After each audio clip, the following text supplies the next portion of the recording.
Hey boys, welcome back to some more Nrl Supercoach. It's going to be the round 21 review, and I thought it was an absolute shocker of a week. It felt really bad, but you know, a couple of big scores littered throughout. Our captain was pretty solid. It felt like a miserable week, and it was. But yeah, we finished on 1,277. I mean, anytime you're pushing 1,300, it's never going to be a diabolical week. But boy, oh boy, some of the scores were very, very mediocre. But thankfully, we only dropped 80 spots in the overall. So we're still sitting. We're still just sitting inside the top 1K. I would have liked to have kept the momentum going. But honestly, with how the week went, I'll definitely take a pretty much neutral moving in the ranks this week. So let's have a look. How did the team do as a whole? Our dummy half, so we did trade in Blake Brayley, who scored 59 points. He did score a try. The roller coaster of emotions for Supercoach, right? Like, watching that, I couldn't help but laugh, because I'm like, I would have been so tilted if I didn't bring in Brayley and he jags that bullshit try. But then as I was watching it, I'm like, he's definitely fucking dropped this ball. He's dropped it over the line, so fuck me, I guess. But then they awarded it, so I don't know. I still think he knocked it on, but I will take the 60. Obviously, it was he still looked dangerous. But I mean, yeah, just one of those games. I mean, the Rabbitohs just really turned up defensively. So, you know, I'll take the 60. I'm still very happy to have Brayley. Obviously, Harry Grant decided to come out and go crazy, but you know, what can you do? I wasn't really looking to get in Grant, and now with the injuries to Hughes and whatnot, I'm, maybe he takes more of a role, but I'm still happy to have Brayley now as my number one hooker. Sandon Smith,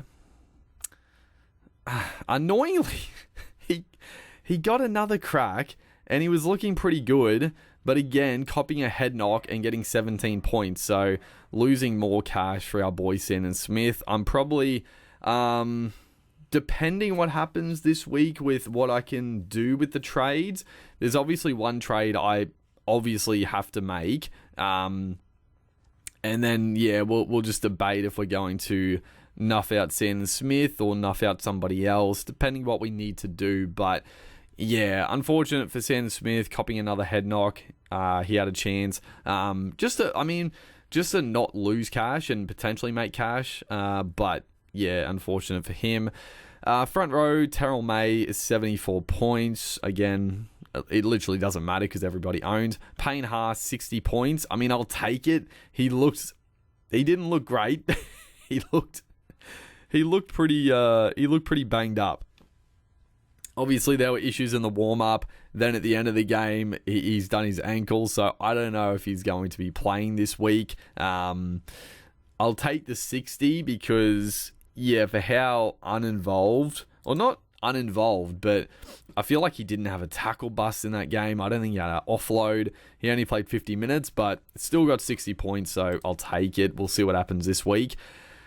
Lindsay Smith, 120 points for Lindsay Smith. You know, I it's one of those ones, I wasn't really going to be playing Lindsay Smith this week, so I can't really complain, but boy, oh boy, what a game for the big man. Couple of line breaks, a try, could have had a try assist as well with the kick for Edwards, just didn't get the bounce, like, fucking was in everything. You know, I mean, at the end of the day now, if I need to play him, it's honestly worked out okay, because all the other front rowers have been a bit fucking duddy as well. Like, Tarpany was okay, Fanor Blake, again, fine, but nothing great. So if Payne Haas is out, then I'm happy to play Lindsay Smith. He's definitely not going to score another fucking ton, but I'll take the 50. I'll take the 50 to 60 points from Lindsay Smith. That's fine. The back row, in a bit of all sorts. Ali Katoa, 36 points. honestly, it's fine because most people own Eli Katoa. Angus Crichton, 53. Connor Watson, 55. Connor Watson obviously had to move to 5'8". I was hoping you could jag some attack at 5'8", but not to be. It was just, the game was just fucking dour. So, yeah, obviously having a bunch of Roosters players was not ideal for the type of game it was. Kalamatangi obviously can get traded. Kick out, banged out a 92. I will take that. It was looking a little dire early on, but he got involved. He honestly, I was very curious because I was watching this game. I wasn't watching like the scores at the time. And there were 3 try assists that I think he could have had. The last one, he definitely would have got the try assist, but I'm curious as to know which out of the other 2, because there was one where he turned and passed it to, I think, Sherry, who went straight over. Like, he had to do a bit of work, but I was like, maybe he gets a try assist there. And then also the one where he offloaded it at the back, he might have got it there. So I don't know which one he got, but I was like, he might get 3 try assists, he might only get 1, but I think they gave him 2. I think they gave him 2 try assists at the end there. So I'm happy with that. Obviously, we played Kickow, so it feels pretty good. He's been honestly pretty solid since I brought him in. Yeah, he got 2 try assists, barely any fucking tackles, a bunch of missed tackles, so the base was diabolically bad. Also, where's the offloads? Okay, 3 offloads, yeah, that's probably fair. I thought he had maybe 4 or 5, but I guess, yeah, 1 ineffective, I think, or actually 2 ineffective offloads, but yeah, fair enough. We'll take the 92. Halves. Nico Hines, 51. It is what it is. Yeah, the Sharks were pretty poor in this one. I've been talking about these games wrong the whole fucking time. It was the Sharks were taking on, yeah, oh my goodness. People are probably commenting, what are you talking about? The Roosters, it was actually a high-scoring game against the fucking Storm. That's right. It's been a long week, bro. It's been a long week. I'm doing this late as well because goddamn Supercoach took so long to open up. But yeah, it was a high-scoring game. I don't know how the Roosters lost that with Hughes going down. No Munster, no Pappenhausen, but they did. I tipped them, but yeah, they were shocking. Yeah, how are the scores so low for the Roosters, right? Yeah, it's just one of those games where it was like high scoring, but the Supercoach points were just shocking. It was the Sharkies. The Sharkies played that dour game against the Rabbits. So, yeah, I don't know why I was so confused by that. But yeah, Nico Hines, 50. Jerome Hughes, 31 points. And he got his 30 pretty quickly too. He was on track for like a pretty good score in this one against the Roosters. Yeah, and he played a bit after half time. Obviously dislocated shoulder. So now the obvious trade is Hughes to Cleary, which it obviously solves the issue of how to get Cleary in. But it's also a little bad because now, everybody's just going to own Cleary. So it doesn't really give people a difference if they were going to fade Cleary or take a punt on Hughes, Hines, or maybe bring Cleary in at fullback or other options. Now it's just obvious you're going to go Hughes to Cleary. People that went Hughes to Cleary last week are fucking lucky as, but you take it. They took the punt and took the Cleary play. It was good. It was a good matchup for Cleary. He went big. So, yeah, a big swing for people that brought in Cleary last week. Our 5'8", Jaden Campbell, 115. Oh, you loved... Bro, watching this game, oh my God. How good... I think it was Jolliffe both times. Got the out ball. Oop, knocked the microphone. Got the out ball. And then a just little pop offload to Campbell straight through a couple of times. I was loving it. And, yeah, looked really good. That's why we got Campbell. He's at a great price. So I still think he's potentially the number 1 5'8" option. He just has that upside and base about him. But, yeah, great game for Campbell. King Tongia, 59 points. So, yeah, I think this sort of settles it. He's looking pretty good. I think the base has been better. he's just looking better as a footy player for sure.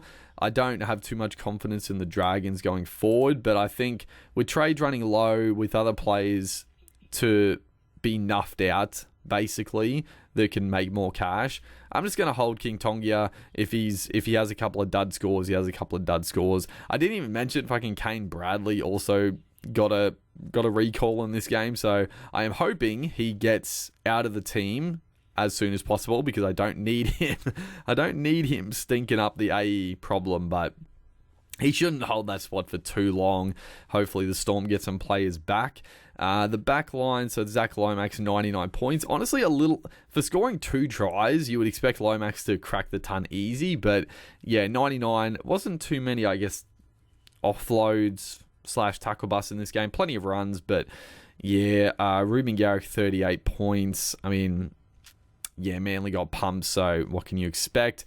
Nowhere to Waze, 47. Honestly, you'll take the fact he gets no fucking football. The Roosters are probably the most frustrating team to watch. Like, Nowhere Waze is unbelievable. He, like, when he gets his hands on the football, he just can't be stopped. He's a freak, but the Roosters just refuse to give him any sort of footy. Honestly, they should move him back to centre. Like, genuinely, he should go back to centre, because they need him to get his hands on the football. He's just so wasted on that right wing, and they just don't give him the ball. Sammy Walker, I love Sammy Walker. And I know he probably scored well. He had a few try assists off kicks and whatnot. He was fucking dreadful. Oh my word. The amount of times he overplayed his hand, going for early kicks, just doing the basics, bro. I was losing it. But yeah, Nwangani Tawaze, I'm definitely gonna hold him. And I'm probably just gonna play him all year, because I feel like at the back end of the game, he got himself just involved more, and they look so much better. So I feel like the Roosters surely are like, we have to get him involved. There's going to be some big scores for Nowani Tawaze, so I think just keep playing him, cop the low scores, but there has to be some big ones. Like, he's too good not to get the ball, but we'll see. I don't know. We'll see what happens there.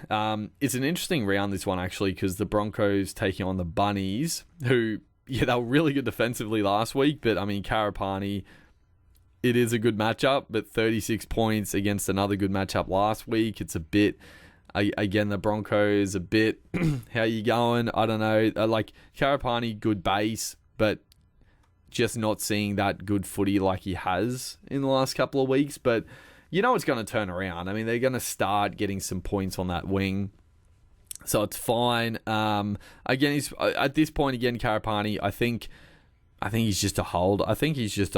Like, there's definitely some good guys to bring in, but at the moment, I think he's definitely a hold. Billy Smith can probably get traded, because I'm definitely not going to be playing Billy Smith anytime soon.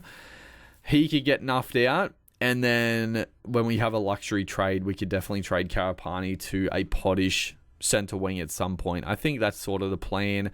Herbie, obviously on the bye. Kiraz, 137, was unstoppable. Couple of tries. He scored 2 or 3. I think 2, right? Offloaded, tackle busting, just freakish. And then our fullbacks, Drinky with a 91. He was my vice captain, and he was on fucking 90 points at half time, basically, and didn't score any points. So I was really like, fuck, am I going to be looping Drinky? But no, he scored 91, which is probably good, because yeah, I had some dud scores and I would have had to drop. I don't know who I would have dropped. So it probably worked out that I didn't have to make that choice. Dylan Edwards, 85 points. He was on like 90 odd, but I knew that was a bit overs, because they gave him a line break at the back end off a kick. I was like, there's no way he keeps that line break. So he did downgrade to 85, which I think is very fair, but still a very solid captain score. You'll take it every day of the week. And then Tedesco with a 64, just, yeah, he's gone off the boil as well, old Tedesco. So, you know, the team again is still looking really strong. It's just, yeah, I mean, getting the SIV starts right and captain, all that sort of stuff. So looking forward, obviously the trade is Hughes to Cleary. Can we actually afford that in one go? It got to be close. We can. we got $600 to spare, so that is good. However, the problem, I mean, I'm definitely going to do that. The problem, though, is I then can't go Kalamatangi straight to Hudson Young. I definitely wanted to bring in Hudson Young. I should have done it last week. Because then I could have, this week, if I needed cash, I would have nuffed out like Billy Smith and gone Hughes to Cleary. But, oh well, it is what it is. It's not the worst thing in the world. It is a good matchup for Hudson Young, but I mean, Cleary is definitely the priority. So, yeah. And, I mean, again, if we brought in Hudson Young, then it's another issue of who do we sit start. So, it's fine. So, yeah, we'll work out what we're going to do. Obviously, we'll have a look at team lists and whatnot. How were other scorers? I know Tommy Dearden went fucking crazy. 165 for Dearden. Kiraz Timoko had his one game a year where he goes bonkers. Connor Tracy 130. Matty Burton 124. So actually a couple of the pod 5'8s went big. Smith Cleary 118. Harry Grant 113. Sherry Fogarty. Fucking Jacob Little 101. He'd be so good if he was the number one hooker, but with Cook there you can't do it. Dane Gagai also killing it. I mean, it's actually good that the Knights have a bye. I don't hate the idea. If we make money, getting on Gagai, it's a bit... I mean, he's matchup proof because the tackle busting and the runs at fullback, like, it's so good. So even bring him in for Penrith, I don't mind. Yeah, he's definitely one guy to potentially look at. He's just... Scoring's always there, and he's still really pottish. So, yeah, I don't mind it. Mulatalo, I was considering last week, but obviously didn't jump on. Some big scores across the grounds. Hudson Young, thankfully he did downgrade a bit. I think he was on like 90 points at the end of the game. I was like, God damn, bro. But yeah, 81 points, still very good. He'll still have a big break even. So yeah, he's not a must-have, but he's getting to that point. Like, his scoring is just really fucking good. Like, it's really, really good. And he's just so dangerous. Like, he just gets his hands on the footy. Like, he's always looking for attacking options. So I do like it. Casey McLean, I was also very tempted by last week. I couldn't quite afford him, though. But yeah, that's pretty much that. Some big scores across the grounds, but yeah, I'm still happy with where we set up. Obviously, yeah, looking forward, we'll be back for the preview for round 22. Cleary coming in, and then we're deciding what we're doing with the other trade. I think the other trade, because we can't go straight to Hudson Young, it's probably just going to be a trade to free up cash. So 7 trades. We'll probably have 5 trades after this week. Yeah, we'll have a closer look, but I think we're still in a good spot. We're still in a good spot going forward. We are getting low, but you know, it's enough. It's definitely enough to get the team we want, and then a couple to play around with some pods. But we'll have a closer look at that when team lists drop and the preview for this week. So hopefully, you guys are enjoying the content. Make sure to like and comment. I'll see you guys in the next one.